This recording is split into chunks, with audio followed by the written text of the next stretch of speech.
And now, from beyond our dimension, this is the JeffMara podcast.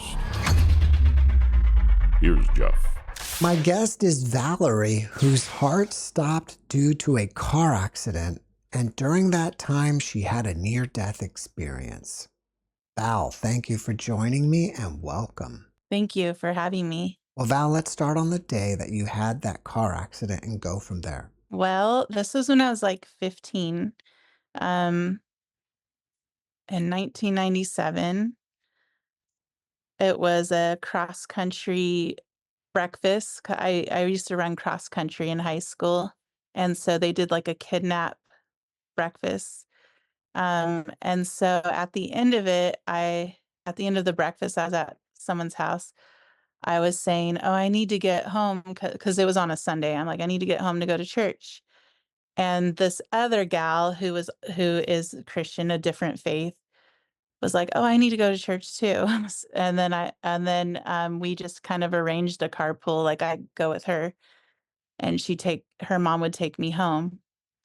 So I just remember vividly like so this happened and took place in Newbury Park, California. There's a road called Potrero Road that leads to like the beaches, like Ventura and all that.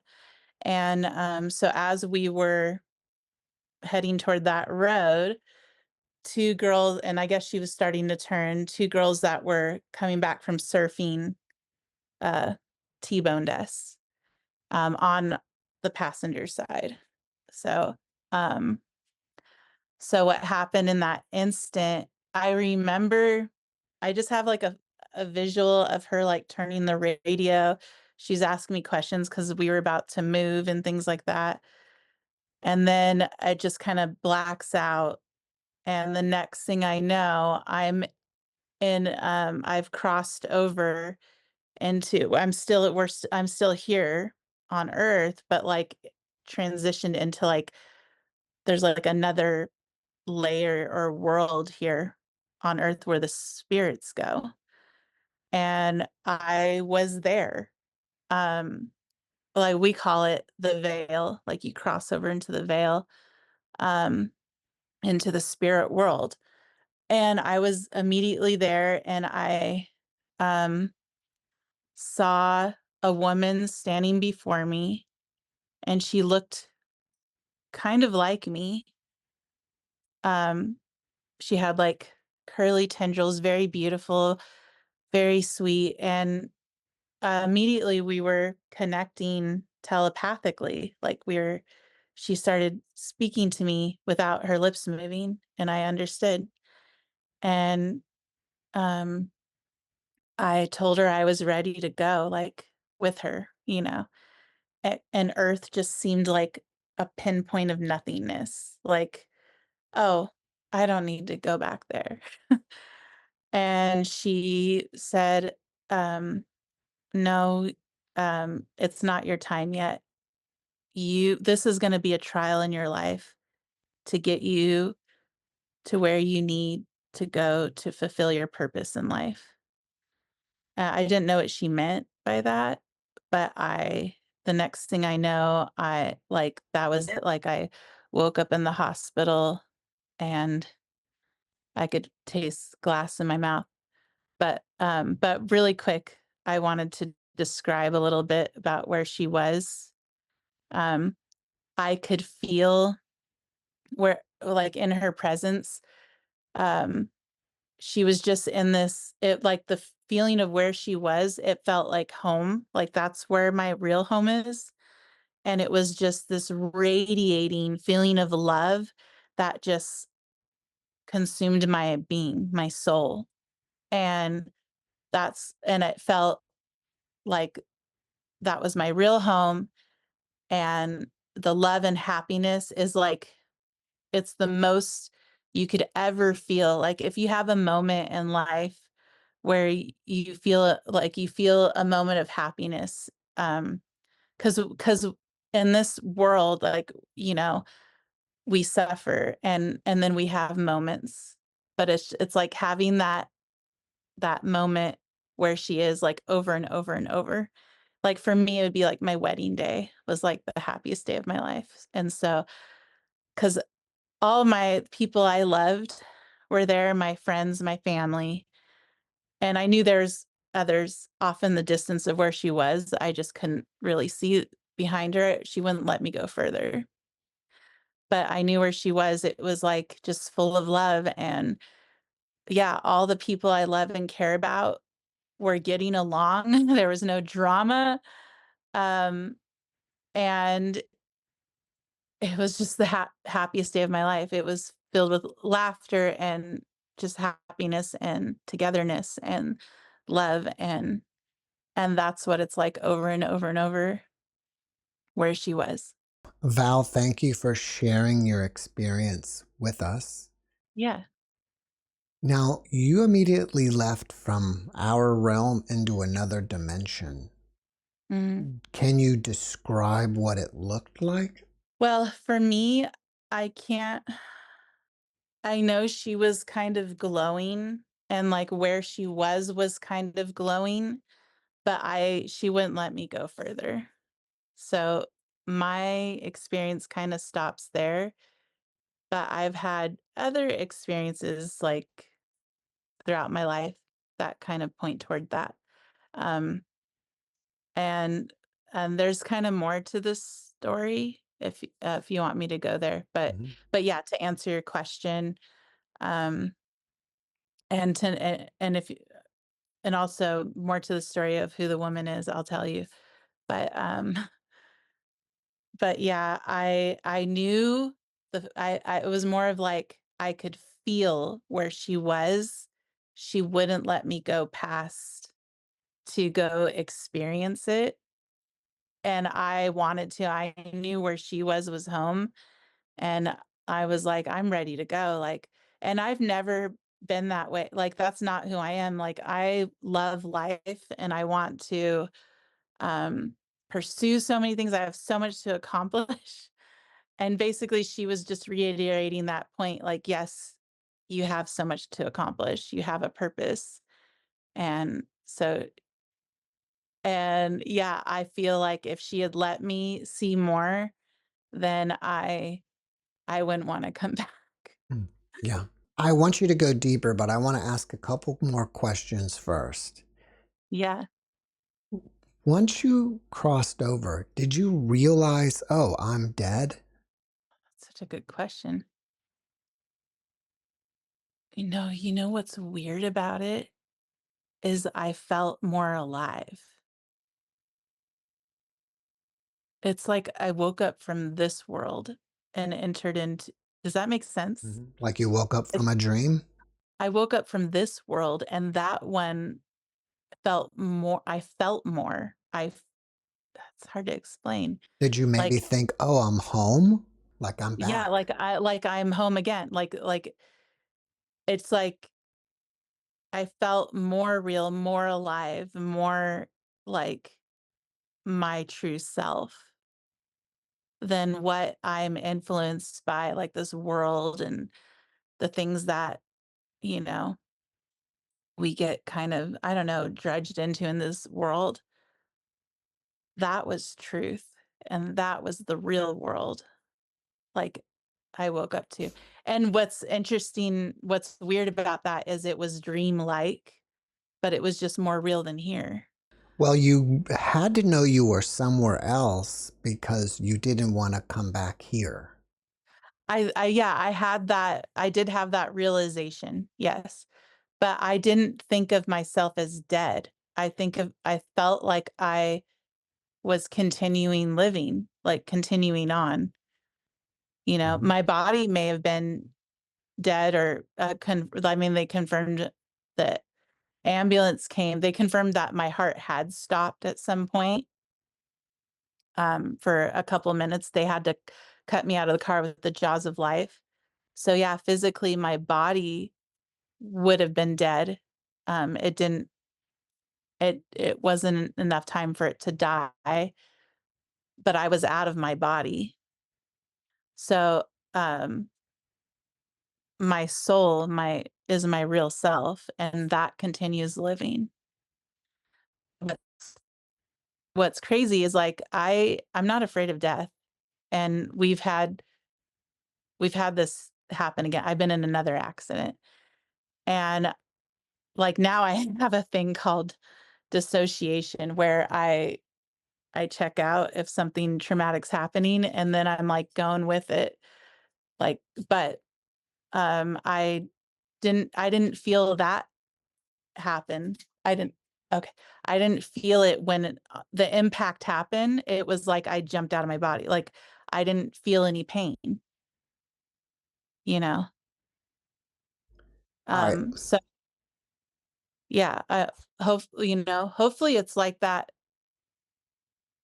I kind of believe that, if something is traumatic enough where someone could die instantly, they won't feel that pain. They'll leave their body before, because, you know, that's what I kind of believe. Like, I don't know the extent of that because, if people are suffering in some, like, if they're burning in a fire, I don't know. Like, part of me thinks they could still zip out of their body, but before they feel all that pain, or I don't know. So let's dig a little bit deeper. Who Okay. was that woman? Okay. So what happened was I was, when I came to in my body, I was suffering a concussion. So it was hard for me to remember what had happened. I didn't remember that near death experience right away. So I'm waking up in the hospital and I'm tasting the glass in my mouth, and I still feel the remnant of the radiating love throughout my body. And I'm like trying to grab onto it, like, stay with me. Like, I still feel it, but then my memory, like, I'm not thinking about it right away of what just happened. I'm kind of just like, where am I? What's happening? Like, next thing I know, I'm in the hospital, and my family's there, my parents there, my mom was crying. Um, they wheeled me out in a wheelchair, and then I saw my friend Megan. She had suffered more physical injuries, like broken ribs, broken leg, but not a head injury like me. And when we saw each other, it was like we were spiritually connected. I don't know if she had any experience, but I could feel the love radiating still in me, and me feeling love for her, like as if we were angelic in a way.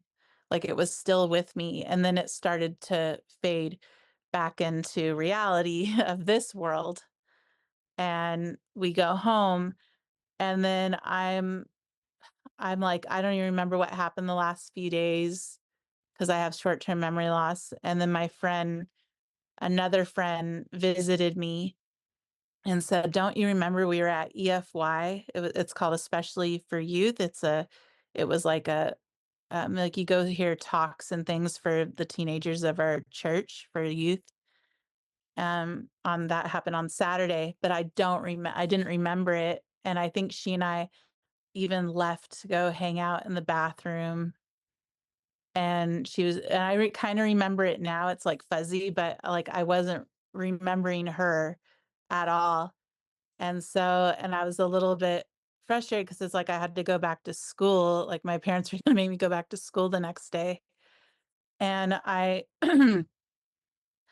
I started flipping through things like my journal, and I noticed I hadn't written in like a month. And the last thing I wrote about was Princess Diana's car accident. And that had to have happened in like August of 97, because my accident was a month later in September.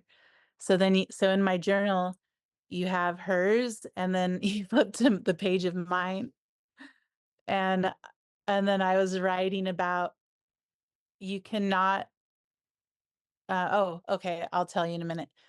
Um, so what happened was, like I didn't start writing in it yet, but I did later when this happened.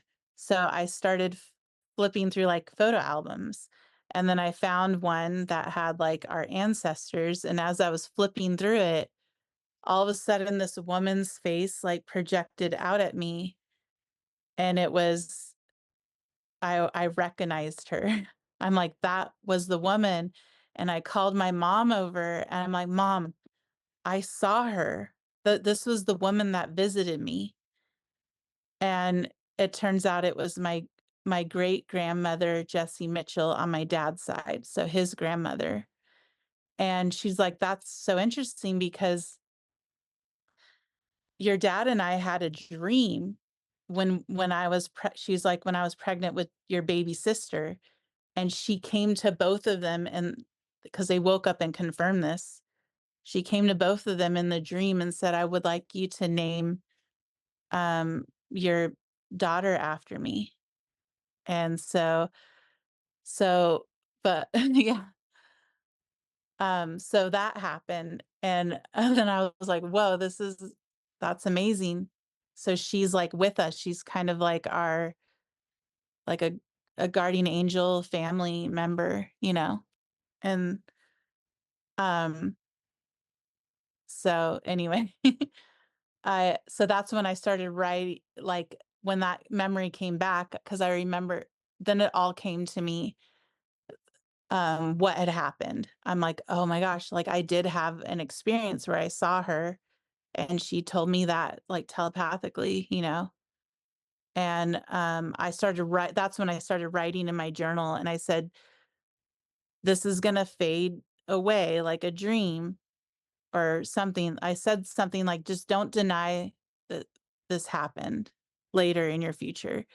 So like, because yeah, as time has gone on, it almost kind of, that experience kind of washes away and fades like a dream. Have you discovered what your purpose is? Um, it's hard to say. Like, I just all I can tell you is that I was on one path, and then that path completely changed. Um, so at the time, my mom had put me in diving because I like to swim and dive, and I had a junior Olympic list, and but when the accident happened, I had to quit diving. And when I had to quit diving, I started to fall into depression. I think I was a sophomore at that point. Yeah. I started to get a little bit depressed. Like when I remember being 16.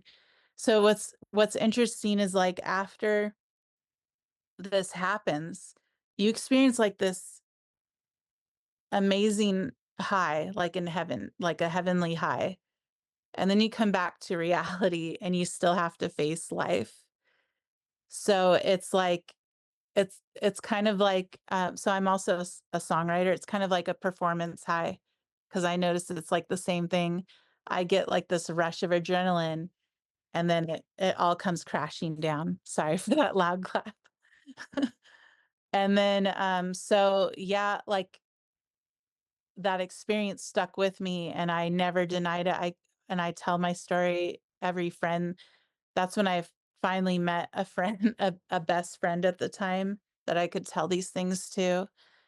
And but I was going through depression, and then because I had to quit diving for a year, and I found myself um more immersed into writing my music than ever. So I would kind of lock myself, like whenever there was like social things happening, I'd find a room with a piano and I'd go there and I would just compose like amazing compositions.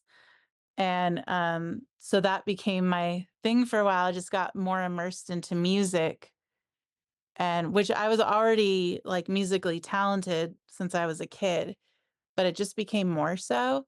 And then so to answer your question, I wonder if it had something to do with helping people like through my music, because that's still relevant today. And I found myself joining the army because I lost the scholarship. I had a scholarship to go to BYU and be and try for the be an Olympic diver, but I wasn't the best. I just had, hopes and dreams. And those kind of got derailed, and then I was like, I don't know what I'm going to do with life. I'm joining the army. And I thought I could be strong in the military and my faith and everything, but I was pretty vulnerable, to a lot of things. And so I but what's interesting in all of it is I did the same thing while I was in the military. I would find ways to get out of doing the soldier things, like they go out into the field to do war games and stuff. And then I would audition. I go to the theater and like audition for to be in plays and musicals and things like that, whatever production they had, like a blues show that we did. Um, and I was able to escape a lot of the military activities to go do music and perform for like three-star generals, and then also so I was doing that, and then 9/11 happened, and then I was downstairs like while we had to there was like soldiers pulling a 24 CQ. I would bring my keyboard down, um and like write songs like and serenade the soldiers. And then eventually that led to me auditioning for the USA Express band, where I got to tour the Middle East and raise morale for the soldiers in like 5 different countries: Afghanistan, Uzbekistan, Qatar, Kuwait, and Iraq. And it was a really hard tour. There were sandstorms, but the soldiers were, like, so grateful to us. They would, like, wait on us hand and foot, like, anything you I'm like, "I'm just a soldier like you, I'm not a celebrity." Like, I just had all these experiences, with music, and, so, yeah, I toured in the USA Express band as a keyboardist and a singer, and then I came out of the military, and then I'm like, "What am I gonna do now?" I'm depressed again, and then I found myself immersing myself back into songwrite now I'm a songwriter, and then I started touring Hollywood and meeting all kinds of people, and I would also I we dug out like, in my we kinda carved out I had a boyfriend at the time. He, like, made, like, this, uh, drywall room in my parents' garage, and I would just open that up to friends and people coming in and that were trying to escape, like I had a friend trying to escape, like, domestic violence, and she would come and I'd say, "Let's write music together," and we'd heal, and that ended up helping her succeed in life because she was on a bad trip one time that she got a DUI, and, it led her to getting sober and marrying the right guy, and now she has a family. And then I took another girl under my wing and like it started becoming like a safe haven to bring women in and help them heal and use music therapy to heal and like so that's like the long answer of like finding my purpose because it I mean as much as I wanted to like get married myself and have children, it wasn't happening for me. And then strangely enough, like I mean, I finally got married at 32, and then we were struggling. We're still struggling 10 years later. Now it's 10 years later and we're struggling with infertility. And so I'm like, it just keeps going back to like me doing my music, and I jumped on it again, and then I won like my song won at the Italy Film Festival like during the pandemic. It won best original song. It's been in 2 films. My song called This Is My Day, and it's kind of like like a 60s groove. kind of inspired. So long and short of it, there's that aspect of it, and then there's some other things I was struggling with, and then I kept having these spiritual experiences. I don't know if you want me to go into that, but Have you ever written a song about your NDE? oh my gosh. I so after I haven't written it like specifically about my ND. Maybe I will because I haven't done that. And my songs are my journals now. Like I stopped writing in my journal. It started becoming music and I started writing lyrics. And I did write a song called Just Another Soldier. But it was like I released it during the MySpace days. And now I'm looking at my old recordings and I'm like, oh my gosh, like it was so amateur. So I'm trying to like professionally record them in a studio.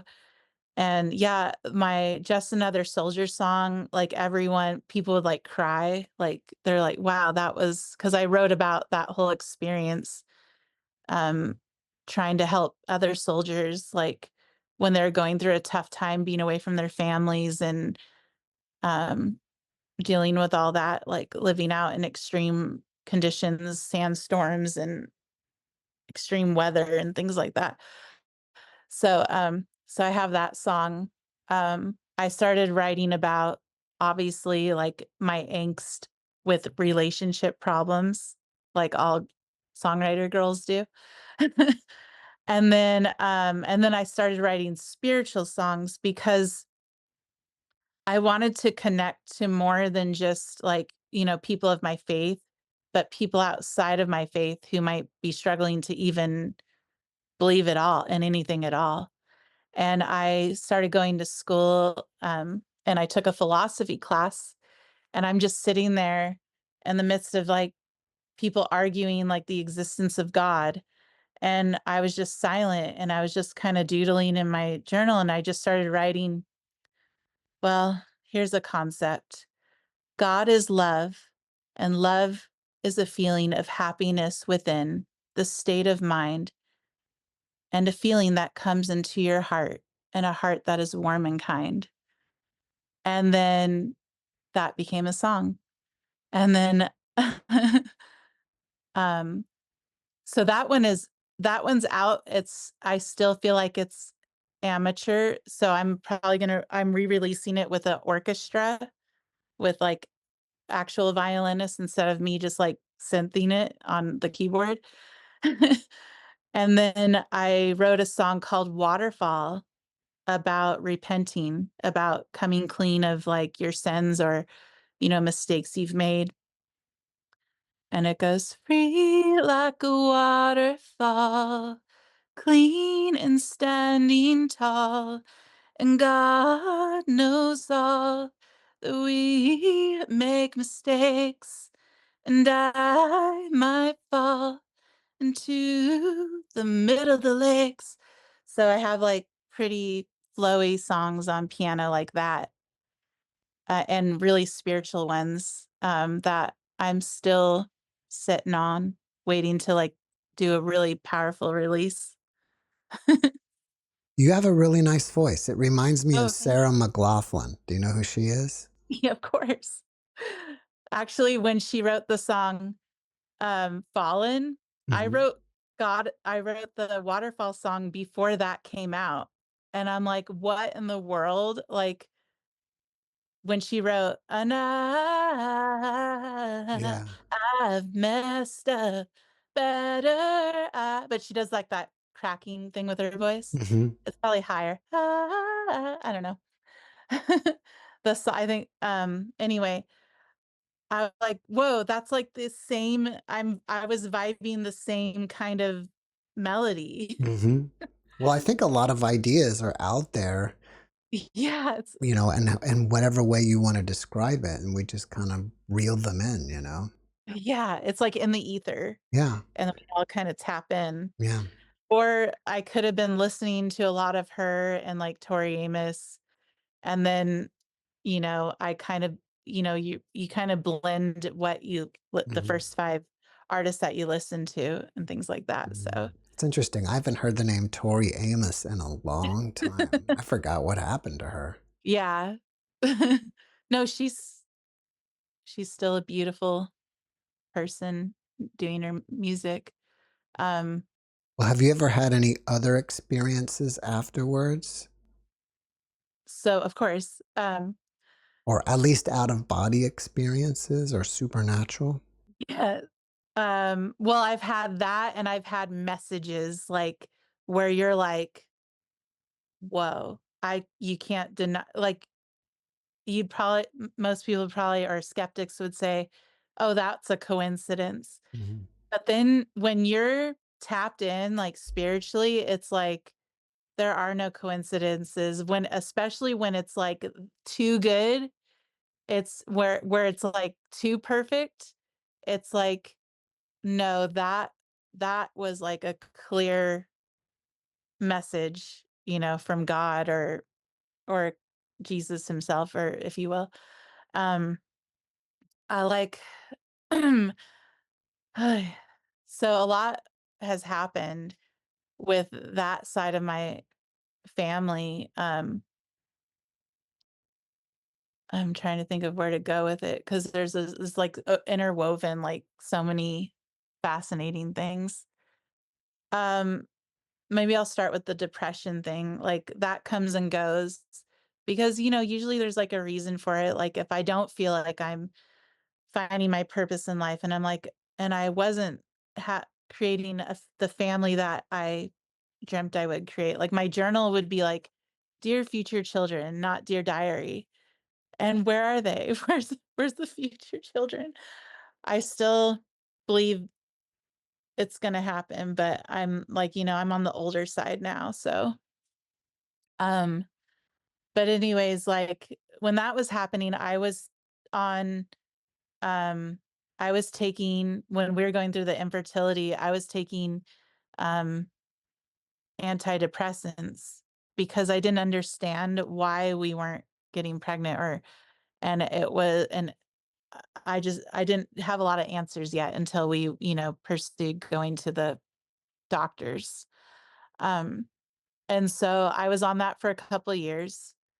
And then, but then I got to a point like it was just wild. Like, I mean, my husband and I would be at a movie and then like he would cry.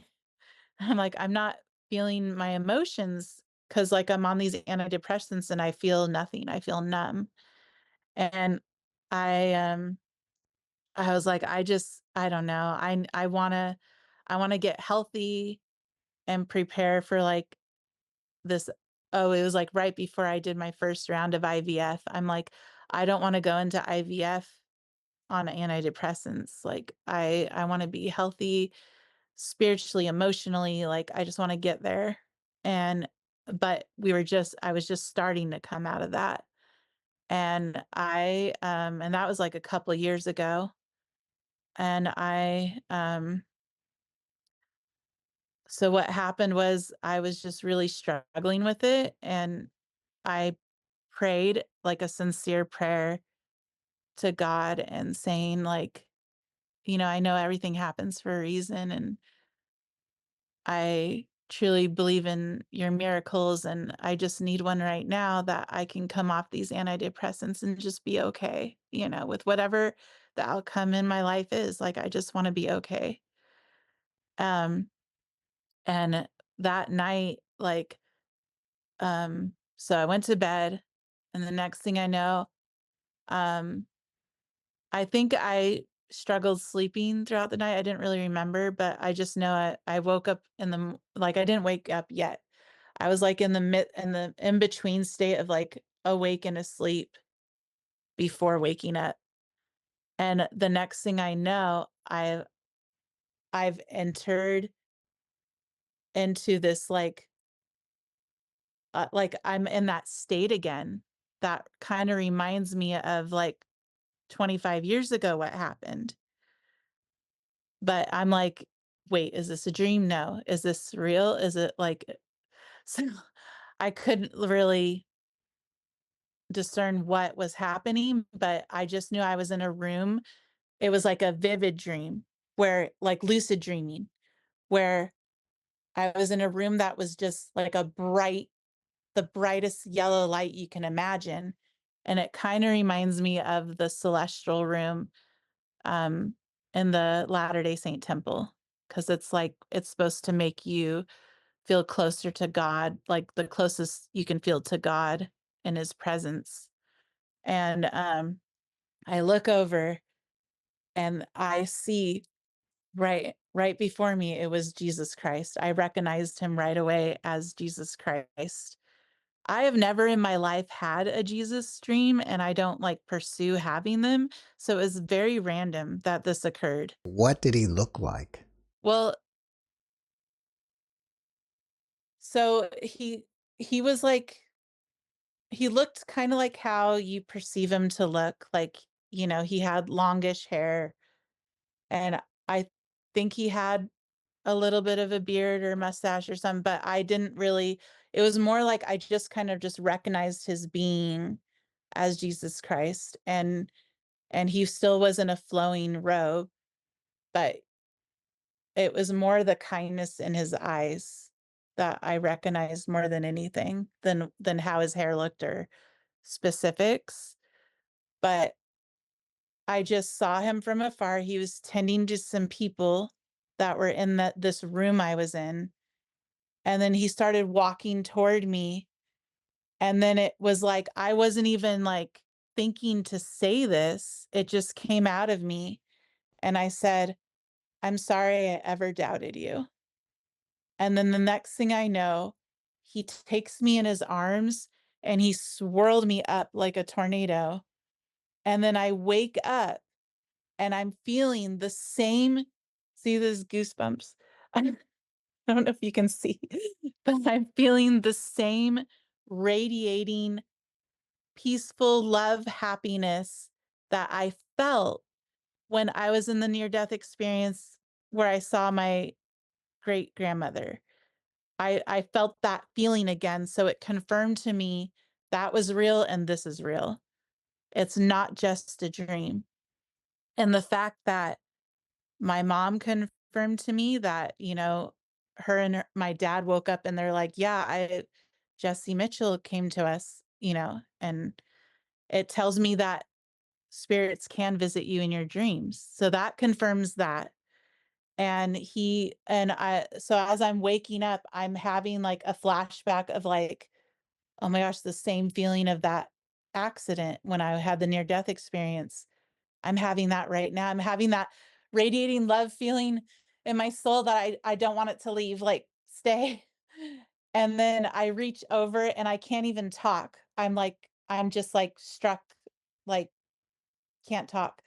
I'm just reaching for my husband, grabbing onto him, and all I can say is, Jesus just hugged me.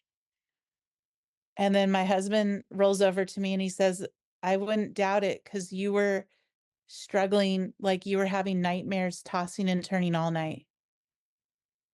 And I didn't remember that. I was probably like talking to because he'll catch me talking to my sleep and recording it, but he couldn't really sleep that night because I was like tossing and turning, and so so yeah, um I have not been on antidepressants since, and that was a couple years ago. Do you think Jesus had a specific message for you? Have more faith in him. I mean, obviously my soul responded to him and said, "I'm sorry I ever doubted you." Like those are kind of deep words to me because that's not something I just say or think to say or even think to have this dream. That's how I know it wasn't like just a dream. Like that was crazy. It was, I think he wants me to have more faith in him because even ever since that car accident, like I still have moments where I guess I subconsciously struggle and doubt.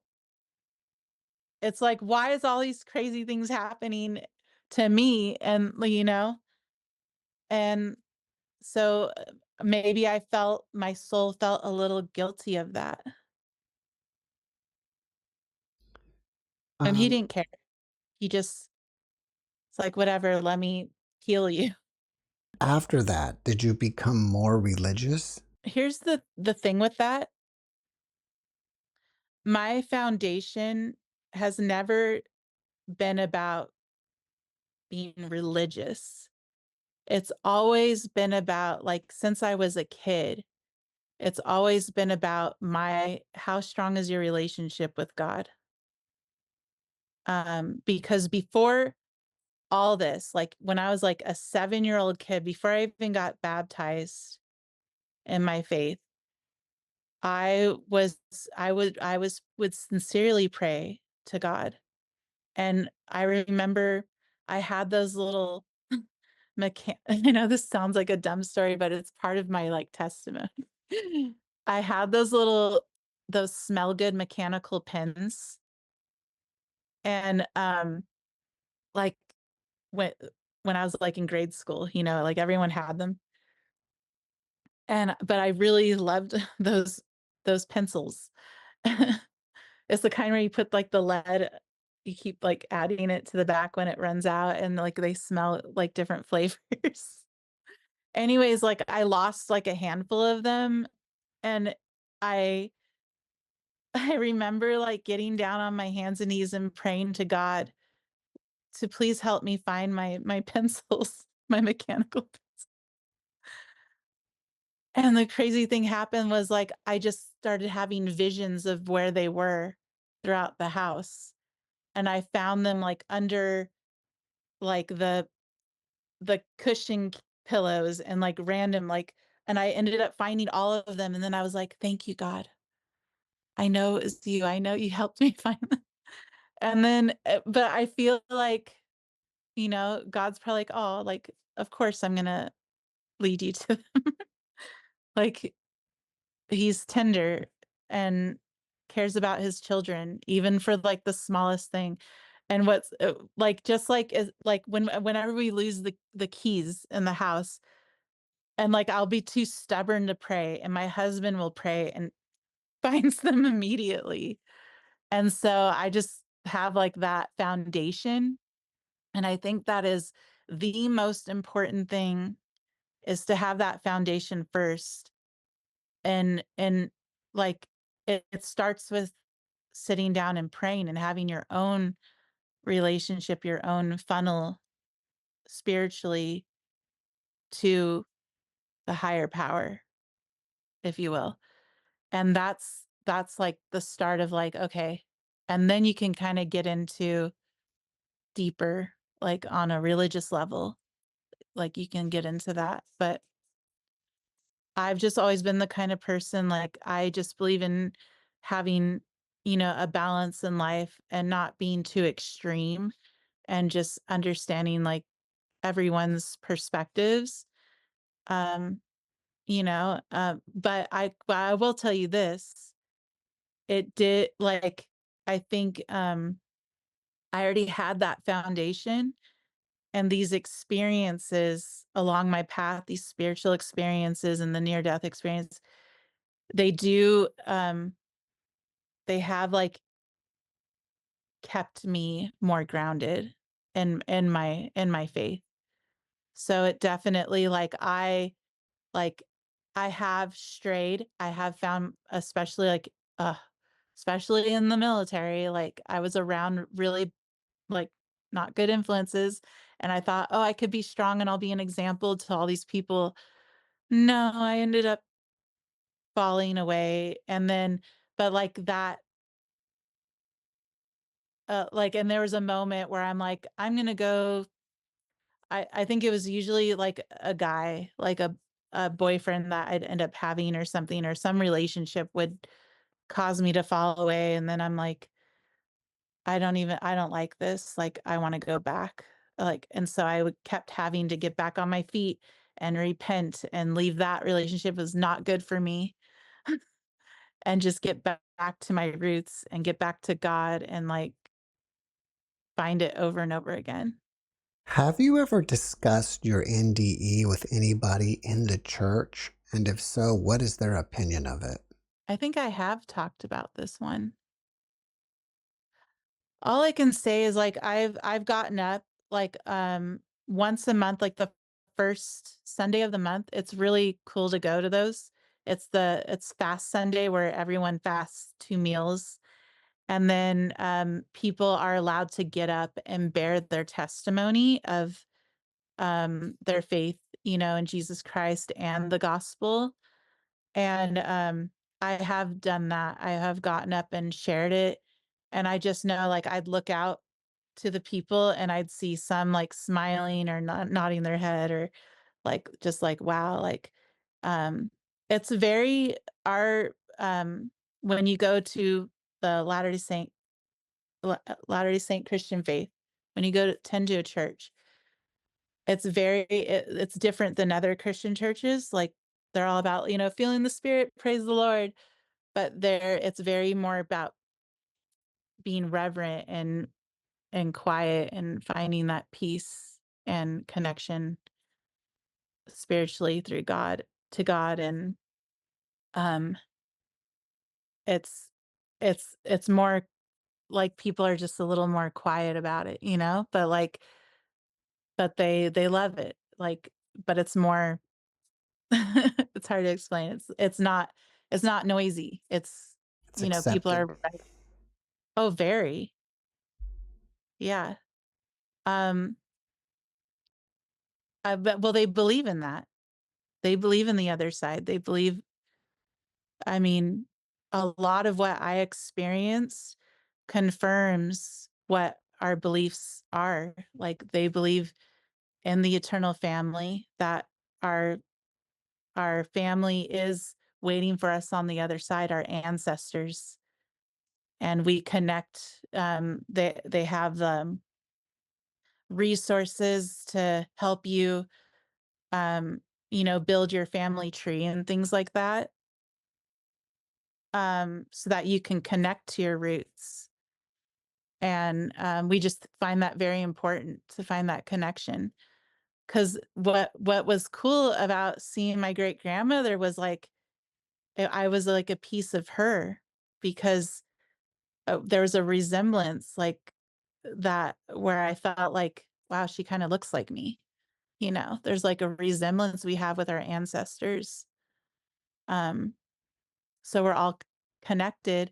And in the temple, they're all about sealing the families together, sealing us to our like our ancestors, like their marriages and their children, like sealing them together so that they can be together for eternity, and sealing marriages, and it's not anything it's just a work that we do. And on the other side, you still have your free agency. We're all about free agency to decide whether to accept or reject it. Like, you know, if you didn't want to be sealed to that man or whatever, like, if it wasn't like a good marriage, but they just do the work, and then whatever, um, if they still everyone still has their free agency to accept or reject whatever, you know, whatever they feel.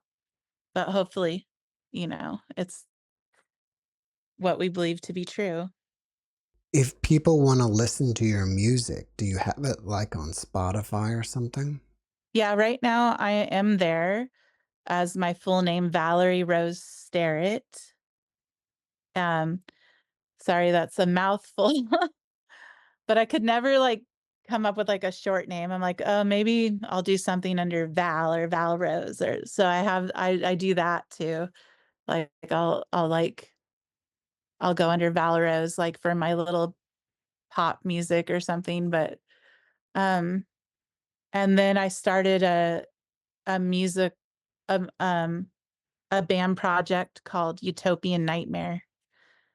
Um, and so it kind of encompasses, like, dark and light. And so my music is about that, kind of like that struggle of, like, the dark and the light, and, like, trying to, um, just heal and endure in life. And so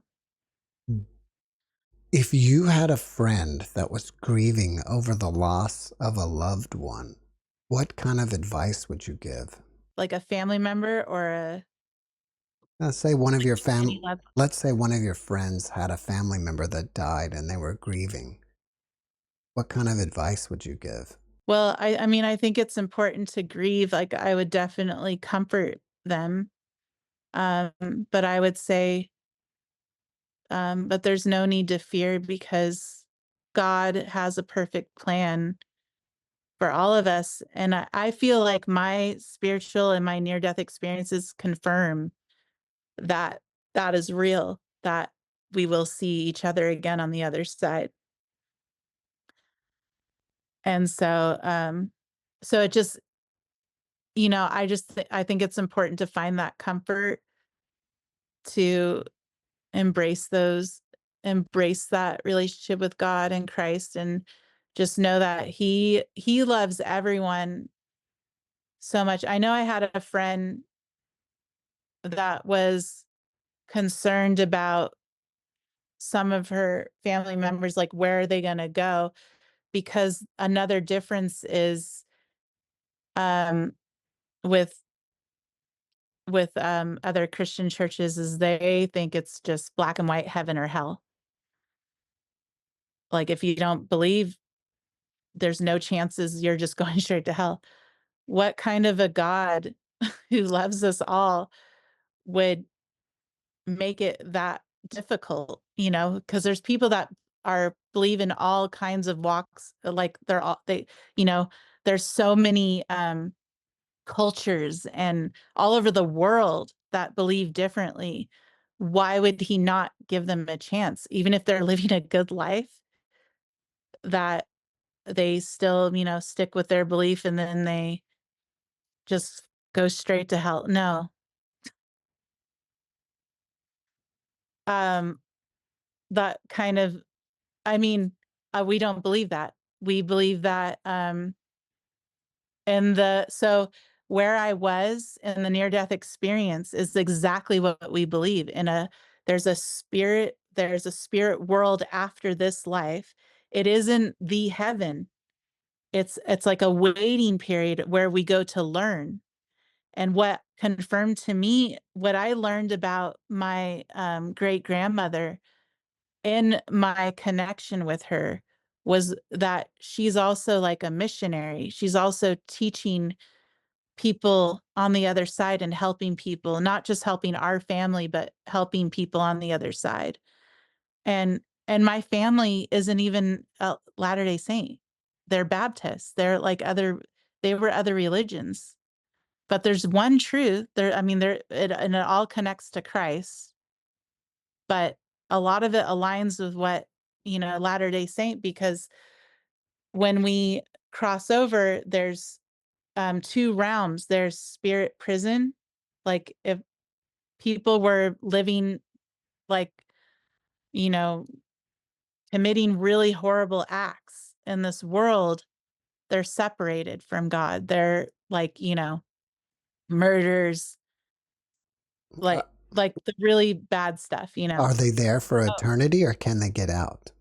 So here's the thing. God created a perfect plan for all his children on this earth because we had our free agency to come here to begin with. And we have our free agency now to choose good or evil. And people who are choosing evil will for it starts with um it's called the plan of salvation.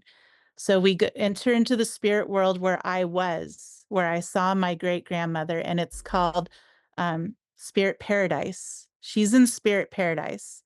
She's not in the next part of it. And then but then like below that is like what is called spirit prison.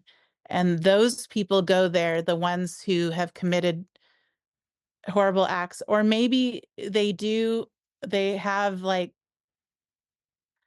there's also the sin of omission where you're not doing anything and you're doing selfish things. Maybe they go there but then they have an opportunity to, like, if they think of Christ, like, he will appear. Um, but and they have an opportunity to go to cross over when they learn the gospel. So you get another chance. It's always better if you learn it here. But if, let's say, they didn't, or they died too soon and they did horrible things and they're stuck in spirit prison, they have a chance to repent and learn the gospel of Christ. There will be angelic missionaries coming down to spirit prison to teach them the gospel. And if they repent and are truly sorrowful, they can cross over and they can change in that world. But the thing that doesn't change is, depending on how you lived here on this earth, um, we still have the second coming to happen and 1,000 years of peace. So when Jesus comes again, because we believe we're the Latter-day Christians for the second coming, to prepare for the second coming. When Jesus Christ comes back again, um, he's going to take, the best with him. Um, there will be 1,000 years of peace on earth. And then then the resurrection is going to happen. So there will be people, in this, still in the spirit paradise, spirit prison, but once the resurrection happens, that's when judgment day happens, kind of. And it's like, and here's the thing, that with the plan of salvation is that God is not going to cast just black and white, heaven or hell. He's created, and it's in the Bible, the sun, the moon, and the stars. We just have the interpretations of it that people don't have. He talks about the celestial kingdom being of the sun, the celestial, the telestial, or do I have them backwards? I know it's the celestial, the terrestrial, and the telestial. Um, I think the telestial might be the one of the stars, and the terrestrial kingdom is like here. It's like Earth. And so if you like committed murder or like, really horrid sins, but it wasn't like justified in a way that can be completely, you know, forgiven. Like, I mean, I can't judge. I'm not God, but God will know. He is all knowing. He knows our hearts. But if you cause a lot of people to suffer, you're probably going to go to the lowest kingdom, and that's for eternity. Did you see any evidence of the spirit prison or paradise when you were over on the other side? I was in spirit paradise. So but the thing is like, I had this confirmation of who she was as a person. Cause what happened was I never met her in real life. I only met her on the other side. And the crazy thing happened is, I didn't never really connected with my dad because he's never been, fully active in my church. Like you know, he's had his strays away. That's probably where I get it from, his impulsivity. And but what blows my mind is there was a time when right before I got married, my little niece had this thing on her ear. It was like it's like it could turn into cancer and like turn, how it grows, like the sprouts or whatever. I think, what is it called? Like an otol? No, no, not otolith. I'm getting different terms mixed up. She had like something on her ear. It was like cancer related, and they had to go get it surgically removed before it spread. And but like my grandmother, my dad's mom, passed away in 2013, and I got married 2014. And I remember like a year later me talking to my dad, like I finally opened up to him and I said, "Dad, was your grandmother, was she like like I told him about my experience finally. I never said anything before. I said, "Dad, she came to me when I was in that accident and I said, 'Can I confirm something with you and you tell me if I'm right?'" Was she just like the sweetest, nicest person, just genuinely nice and just always helping people. And my dad was like, "That's exactly how she was on earth." Like and like my dad grew up with her.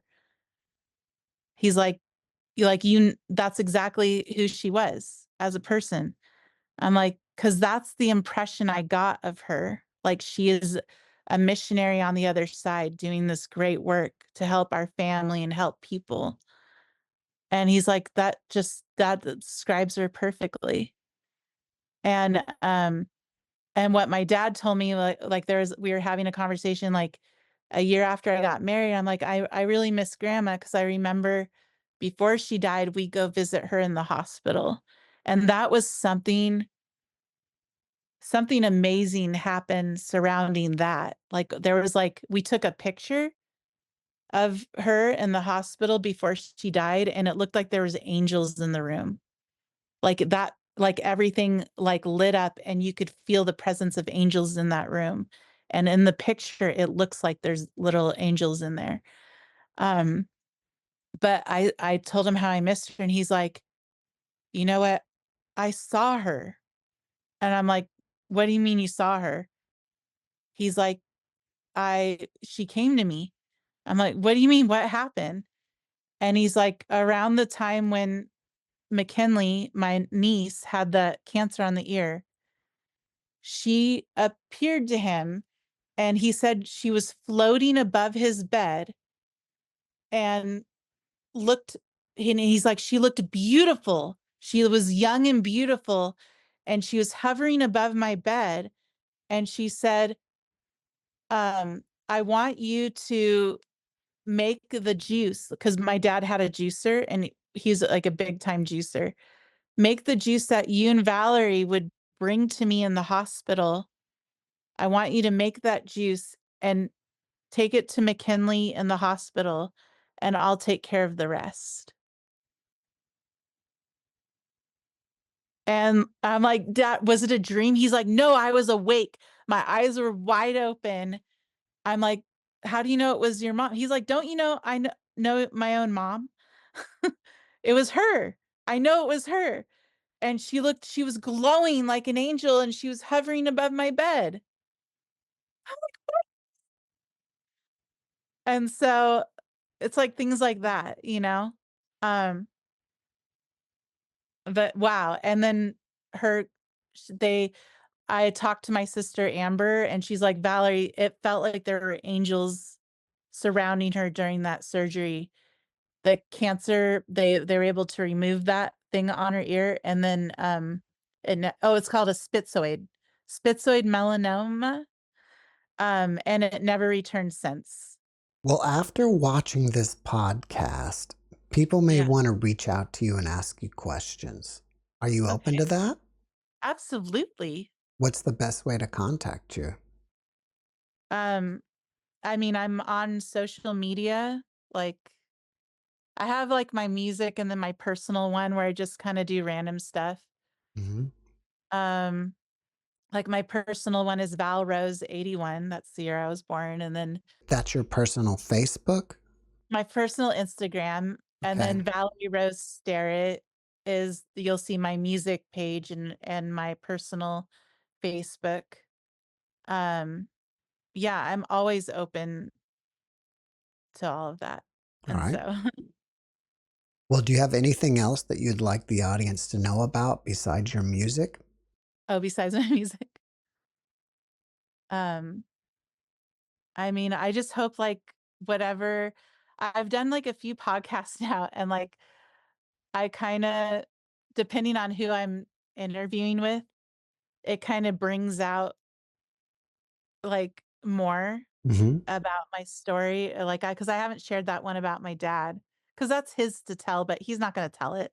He only told me, you know. So I will share like things that happen with in my family. Like Jessica, for instance, she she almost drowned in the jacuzzi. My mom had to rescue her, and she was holding her. She had to do CPR because she she was almost gone. She's only 2 or 3 years old, and she was sitting on my mom's lap, and she said, "I saw Jesus. He was holding me, and she said he was wearing red."